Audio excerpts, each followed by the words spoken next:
the Liberty Street Show with life coach Dr. Lana Marconi.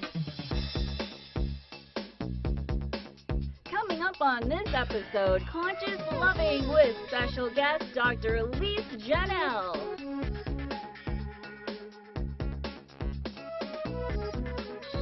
And now, Dr. Lana Marconi.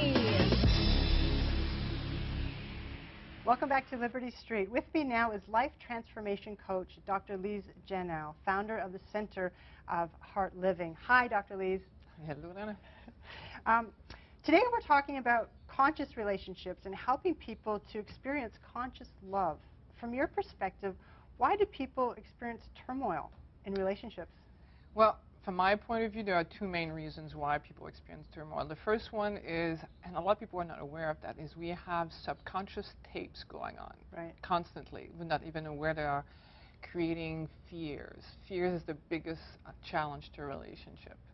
And the other part is the conscious part of a relationship. And I brought a little...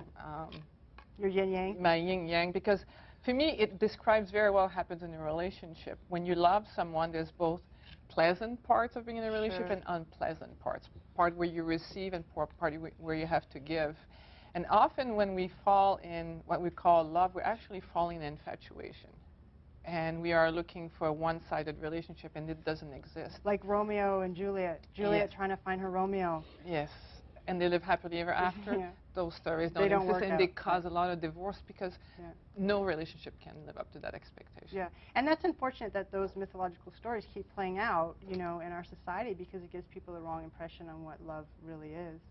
You hear it like most novels, like about infatuation. Lots of the love songs are about infatuation. Lots of the movies are about infatuation. So at a very early age, we get the wrong idea what love is all about. Can you speak more to Pavlov and Pavlovian reactions that we develop in childhood? Well, our limbic system creates ways to protect ourselves. So if I go and touch something that's red hot, I might be scared of things that are red afterwards because this could be dangerous. So we develop survival mechanism. But the same thing can happen with relationships. And anything that makes us feel like we're not good enough can start Pavlovians. If an emotion that happens is strong enough to make us believe we're not worthy of love, like sometimes just the birth of a sibling can all of a sudden to the older sibling make me feel like, oh, I'm not worthy of love. And that's the foundation from which the rest of their life spirals out from, and they keep playing that same broken record with different partners, different faces, but the same story that they're threading throughout. You know, you're having a Pavlovian, if you promise yourself you were not going to react a certain way if your mate says something and you still do it. So that's one sign for sure. Second one is, you know what needs to be done, you're doing it, but it feels like a real struggle. You feel like you have to really push. You're still having some inner conflict about it. And the third one is, you know what needs to be done, you're doing it, but you keep getting the opposite result of what you think you want consciously. Sure, sure.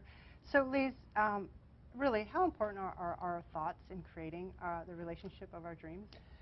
They're everything. Our history often creates our beliefs, and our beliefs create our psychology, creates our philosophy, and creates our physiology. So it's very important to be aware of what we're thinking, what our beliefs are all about. Now, in terms of relationships, we could have loving and peaceful relationships. Why do people resist this? I think a lot of the time we're just not aware of it. And the child part of us, we're constantly looking for somebody on the outside to make us feel good, instead of deciding, you know, I'm an adult, and now it's up to me, and I'm going to tip the balance. Yeah. I mean, I know when I have women clients come to me, the whole idea of appreciation, oh, my husband doesn't appreciate me. After we got married, that was it. I was thrown in the house, and, you know, that was the end of the courting and the dating. And at the same time, it's like people are always blaming someone else and really not taking ownership that you create your reality. So what can you offer people in terms of how they can create a conscious relationship? Any tips? Actually, often when somebody comes to complain to me about, like, often the typical scenario is my husband doesn't speak. And when I do the subconscious work on them, and I ask them, I want my husband to speak with me, deep down they don't want their husband to speak with them because they are afraid of what they might say.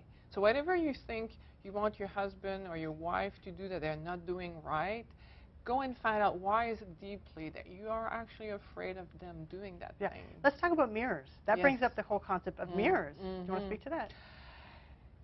A relationship is a perfect opportunity to learn about ourselves. I studied a long time with Dr. John Marconi, and he said something that really stuck with me for a long time, is that the aim of a relationship is not to make us happy, and I add, or sad. Sure. The aim of a relationship is really to teach us how to love ourselves so we can love another being as well. And our relationship is a mirror. Whatever we dislike in another person or whatever we like in another person is actually a reflection of ourselves. And if we are honest, and it takes a lot of courage to do that, and we face ourselves in the mirror, we can free ourselves to unfold more of our potential so we can really become the person we've been dreaming of being. Yeah, absolutely. And that's what I teach my clients as well. For example, one client had her mother-in-law living at the house, and she kept complaining at how the mother-in-law was needy. And I said, well, you know, what we're judging or what you're judging in another person, you're really judging in yourself. So take a look, hold the mirror to your face, and see where you're needy. And of course, oh, I'm not needy, right? And we're all in denial, I'm not needy. And I said, excuse me, you smoke cigarettes. You're here for me to help you to quit smoking. So where's the neediness? You're codependent on something. So that's how a mirror works. Relationships come to us to bring up stuff in order to polish us, because we're all diamonds in the rough. And the whole idea is to polish us so we can really reflect the light that we are. Do you want to talk about soulmates?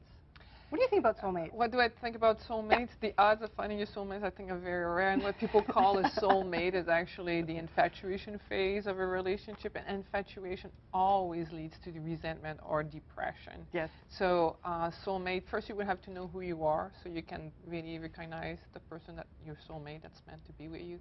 So I find that doing your inner work, loving who you are so you can embrace and the right person for yourself is number one. Yeah, and it's important to be the qualities that we want to, that we want our partner to be, and that we want to govern our relationship. So if we want a partner that's fun and sexy and honest and loyal, we need to be those qualities first to attract that mate.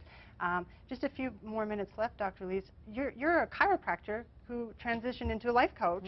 Fabulous. Do you want to speak to that? Well, it was not very long in my practice I realized that people were fulfilled, had more vitality, and if something happened to them, they recuperated a lot faster, and they didn't get sick as often. So I became really interested in mind, body, and what creates fulfillment. And in 1992, I started to teach transformational seminars where I love teaching a seminar where I see the transformation happen really quickly. And I've been a life coach since 2004. Wonderful. Thank you so much for being here. Come anytime. Continue to transform lives. Pleasure, Dr. Lise.